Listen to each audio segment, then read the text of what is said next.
Вторник, 6 мај 2025 година, почитувани гледачи, добро дојдовте во централниот дневник на КТВ телевизија. А во него детали за одбележувањето на позначајните настани и на денешниот ден. Деталите во продолжение.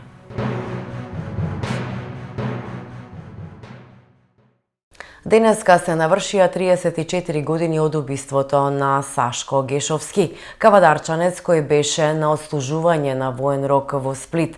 Тој беше првата жртва при распадот на Југославија. 6 мај 2025 година.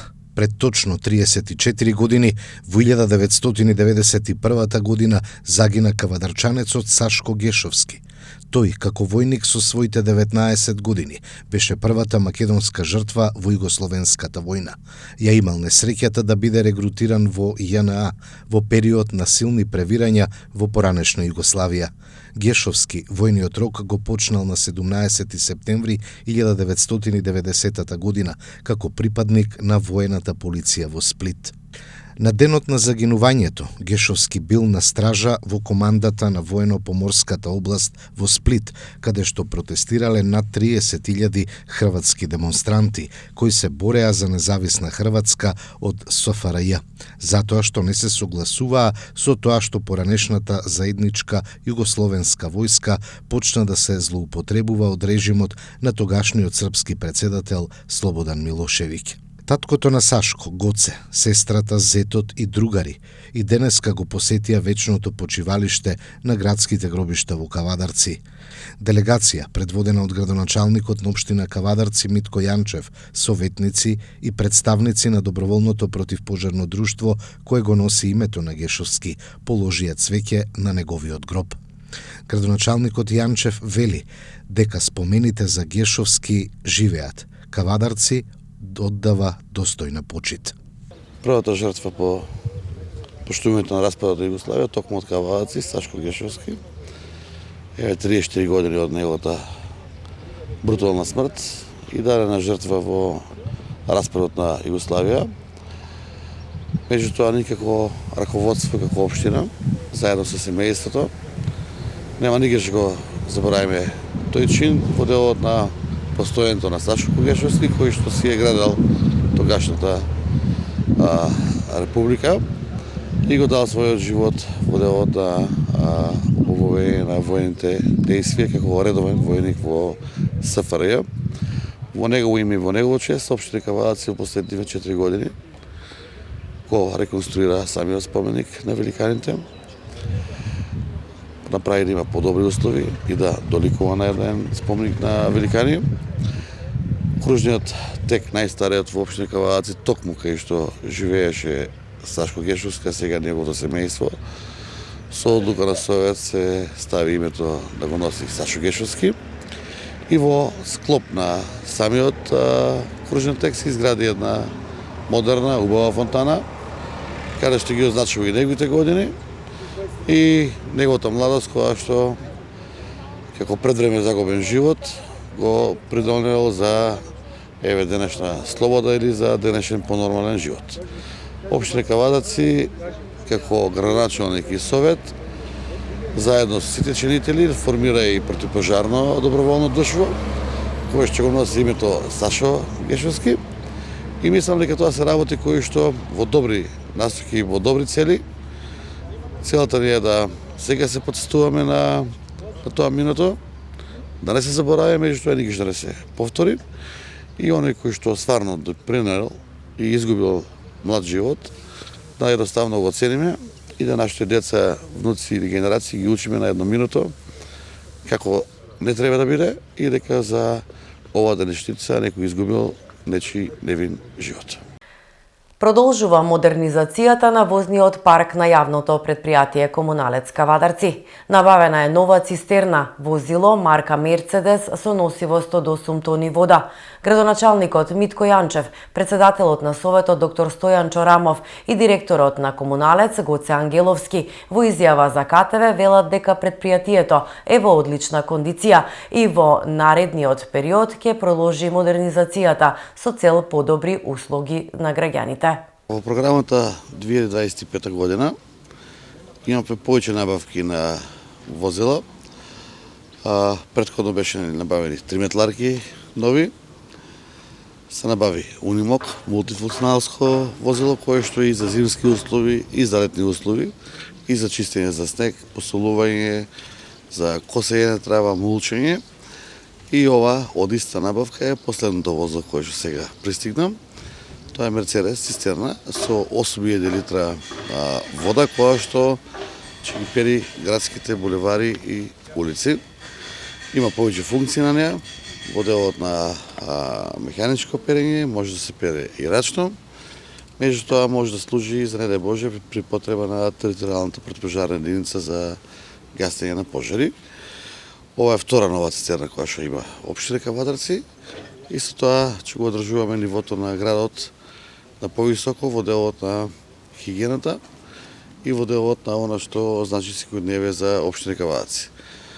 Последната набавка од вкупниот тендер нова возила 8 милиона денари со вклучен ДДВ од марката Мерцедес, кој што очекуваме да има добри перформанси и да си ги завршува своите секојдневни обврски во територијата на општина Кавадарци. Не застануваме тука.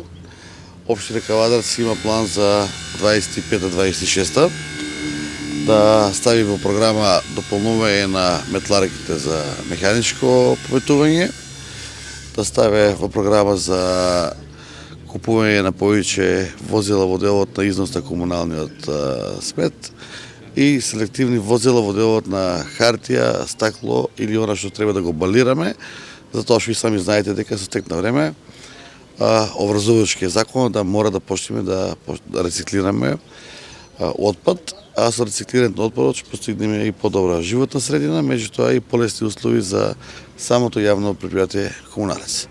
Можам да кажам дека овој прв квартал јавното предпријатие е во добра кондиција и покрај зголемувањето на платата и покрај сите обврски кои си ги има подмирено, гледајќи ги состојбите во државата, во каква состојба се другите јавни предпријатија, ние се наоѓаме во една завидна добра состојба и мислам дека со менеджментот и со сите вработени кои што домаќински функционираат и работат во јавното предпријатие Комуналец, дека ова ниво ќе го одржаваме, а поготово тоа што над 70-80% од вкупните годишни програми за реконструкција на цевководи, водоводи, канализации и се останато се го завршуваме сами како јавно предпријатие, затоа што имаме и стручен кадар, имаме оперативци, меѓутоа имаме и потребна механизација за комплетно правење и нови линии и реконструкција. Во изминатите 3,5 години во однос на јавното предпријатие Комуналец се вложи многу. Се вложи многу пред се трезвено во однос на нова машини кои прилично направија да животот на нашите кавадарчани биде на едно повисоко ниво од аспект на хигиена, од аспект на поголемо доближување на јавните услуги кон нив и се со цел подобрување на Кавадарци како слика во територијата на општина Кавадарци и на Република Македонија. Тоа што станавме евидентно јасни е дека во однос на хигиената сме едни од најдобрите во општини во Република Македонија. Во однос на организацијата на самото јавно предпријатие и тука сме најдобри, затоа што да ги земе другите општини околу нас, таму јавната хигиена и јавните предпријатија се подели на неколку единици работни правни, тоа што детектира поголеми трошкови и потешко одржување. Кај на сите услуги се организирани преку една работна единица, тоа не прави посебно одговорни и посебно не доближува до самите граѓани. Тоа што ме прави посебно горд е тоа што хигиената и во руралните, и во периферните, и во централните средини на нашите кавадарчини е идентична. Како да се подсетиме само до пред 7 години износот на комунален смет во руралните средини не беше. Бевме сведоци на голем број на депонии, тие не беа средени. Така да сега во овие два мандати на градоначалникот и наш мандат како совет на општина Кавадар сметам дека прилично многу се вложи во јавно предпријатие. Јас би му се заблагодарил пред се на советниците на општина Кавадарци во однос на комуналното предпријатие, во однос на начинот на функционирање и земање на овие кредити за добро пред се во однос на метларки и на овие цистерни 2. Покажавме единство.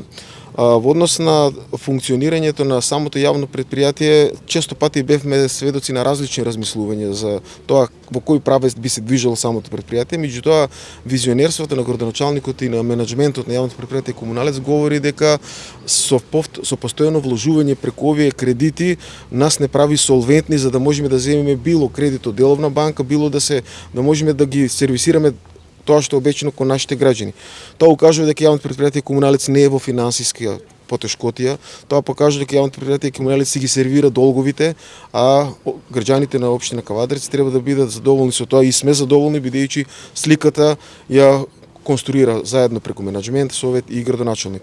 Во тој правец сметам дека ќе бидеме валоризирани на есен, кога се самите локални избори. Има за што да испаднеме, како што каже градоначалникот, има планови здраве Боже за до година во кој правец да се движи самото јавно предпријатие. Тоа ќе биде елаборирано преку предизборна програма која како политичка партија ВМРО ДПМН и градоначалник Митко Јанчев и советничка листа на ВМРО ДПМН ќе биде преточено. Има со што да се пофалиме, има што да му понудиме. Сметам дека граѓаните ќе се го дадат својот последен збор. Впрочем, тие сегаш се на правата и вистинската страна. Како уште едно ново возило за подобра услуга спрема граѓаните на општина Кавадарци во овој изминат период. Сведоци сте, набавивме многу машини, метларките претходно почнавме со оние помали метларки кои што ги гледаме низ прва категорија на улици кои што секојдневно се движат. Новите трите метларки кои што ги земавме, унимогот, набавивме во меѓувреме и скип кој што ни беше како еден резултат од домаќинското работење со КВ проектот, исто така и еден мал ровокопач. Ова е цистерна која што исто така го возобновува возниот парк на јавното предпријатие Комуналец, се со цел единствена цел да дадеме што побрзи и подобри услуги спрема граѓаните. Дека за чистотата сме познати насекаде, тоа е факт. Дека за да имате добра чистота треба да имате и добри услови, тоа е еве уште еден факт со ова ново возило. Сакам да потенцирам дека ова возило е произведено во 2025 година, целосно ново возило со највисоки еколошки стандарди, Еко 6, Е-класа. Сега таму спрема нивните категории тие познавачите и стручњаците знаат што значи тоа. Така да продолжуваме и понатаму. Ова година очекуваме во соработка со Вардарски плански регион 2 мали автоџубрарки кои што ќе бидат за најтесните улици, додека во наредниот период исто така во 2026 година очекуваме да ги, како што каже градоначалникот, да набавиме повеќе камиони, џубрарки во делот и на селекција на отпадот, меѓутоа и на депонирање на отпадот до нашата депонија. Работиме секојдневно, можете да видите сами, не само во делот на хигиената, во делот на износот на смет, гледате дека работиме со реконструкции во делот на водовод и канализација, постојано имаме по 3 големи реконструкции и најверојатно програмата која што ни беше зацртана за 2025 година до 31.12 ќе ја реализираме до почетокот на месец јули. Така да ова силна динамика која што ја поставивме, сигурен сум дека ќе ја реализираме и горд сум што како директор на едно предпријатие со овој тим што го имам, со овие стручни луѓе кои што ги имам и со овие работници кои што работат во јавното предпријатие, сите цели кои што ни се поставени ги реализираме во најкус можен рок. Јас мислам дека граѓаните тоа може да го увидат, дека знаат да го препознаат, знаат да не пофалат, меѓутоа нас и критиките ни се добре дојдени и сакаме критики да слушаме од било кој граѓанин. Ние сме всушност тука од граѓаните за да вратиме со добар сервис и добра услуга спрема граѓаните.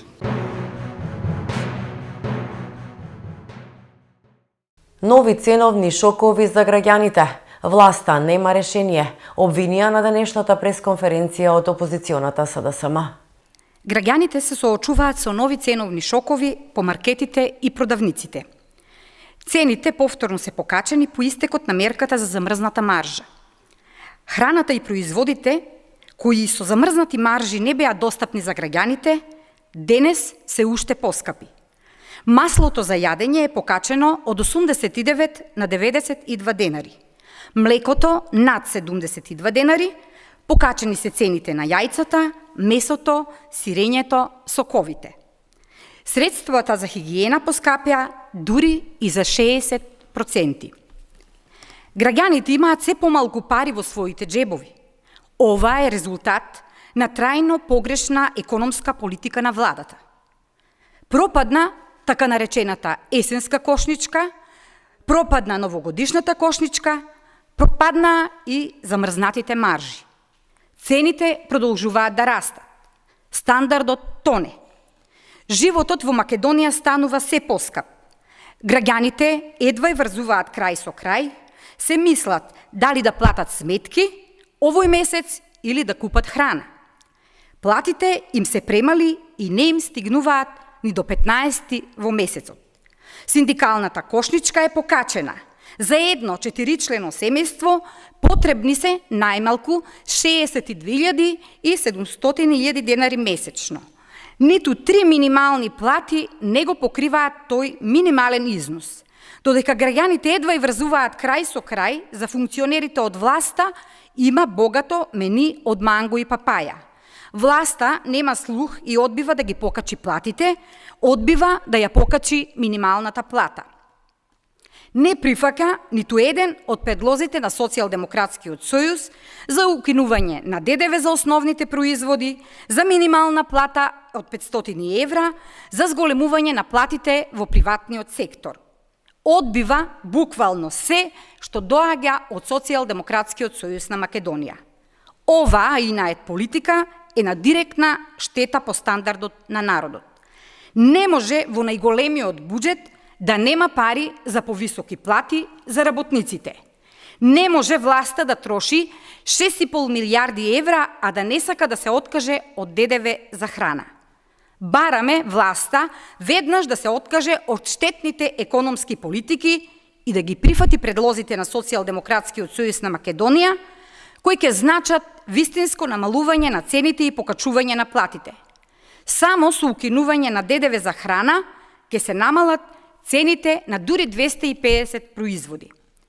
Тоа го бара народот и тоа го заслужува. Граѓаните заслужуваат достоинствен живот, стандард и држава што стои зад нив кога на нив им е најтешко. Филипче да се огради од наркодилерот Андон Стојков, порача на денешната пресконференција од ВМРО ДПМН. 24 часа Венко Филипче и СДС молчат за нивниот пријател и функционер Андон Стојков, кој беше фатен со дрога. Филипче и СДС молчат затоа што Андон Стојков е нивен близок пријател, а тоа се гледа од овие фотографии со Венко Филипче и Зоран Заев. Овие фотографии не се ниту напоминување, ниту случајни. Срамота е на кое дереже се спушти СДС последните неколку години, да молчи и да се срами од наркодилери и криминалци. Венко Филипче да се огради од наркодилерот Андон Стојков, а доколку не го направи тоа, се поставува логичното прашање, дали може би лично тој стои позади него. Ако Венко Филипче не се огради, се поставува и прашањето, дали и тој може би има профит од наркотрговијата на Андон Стојков. СДС и Филипче да не молчат.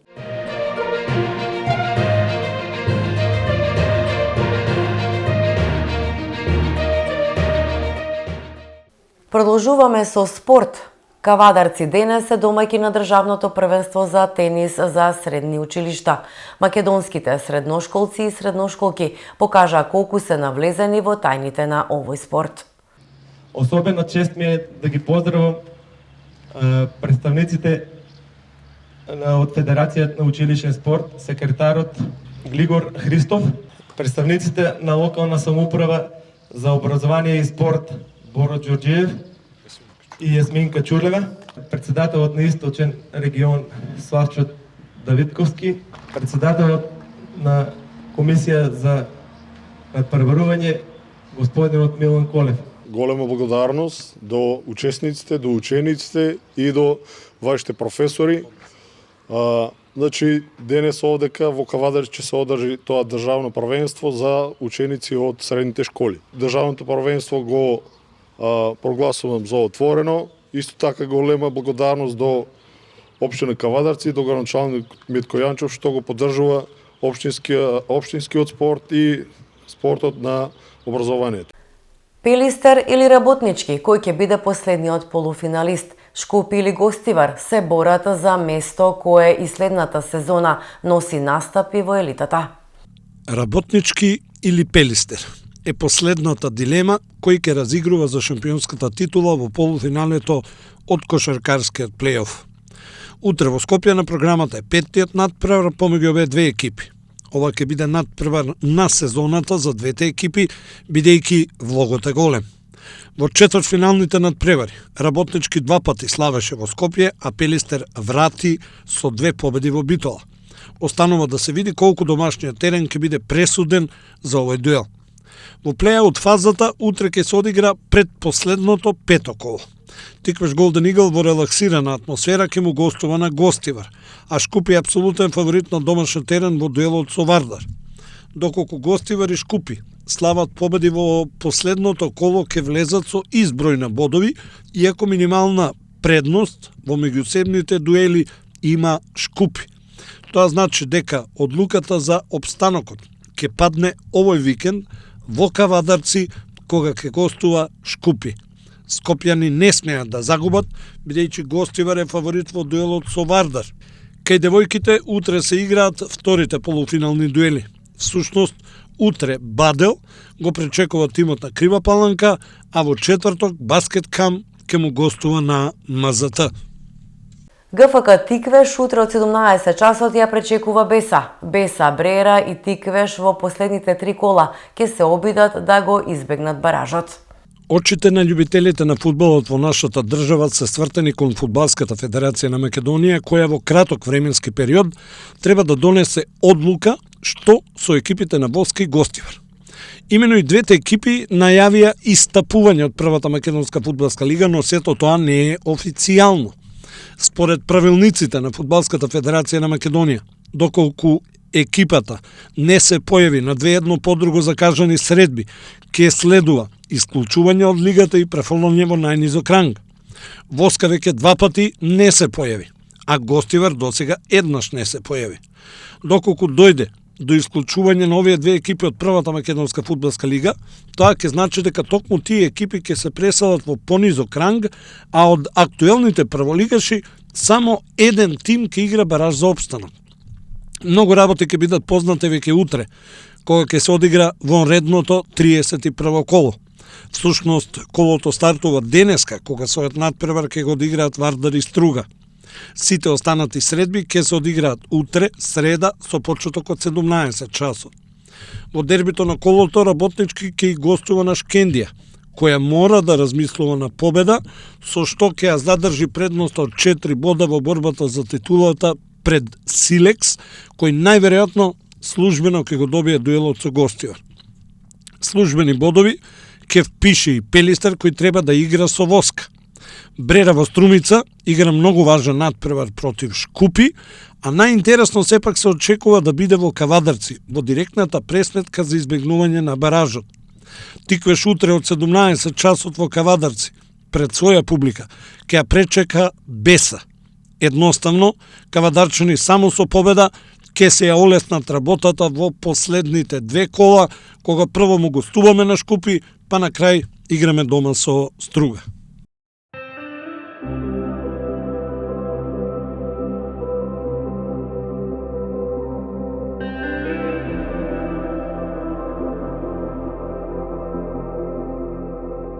И пред самиот крај на дневникот да погледнеме какво време не очекува. Променливо облачно и нестабилно со локален пороен дожд, грмежи и засилен ветер. На места процесите ќе бидат поинтензивни во форма на невреме, со пообилен пороен дожд, грмежи и силен ветер, како изолирана појава на град. Температура до 27 степени. Го следевте централниот дневник на КТВ телевизија. Останете и понатаму со нашата програма и имајте пријатни мигови.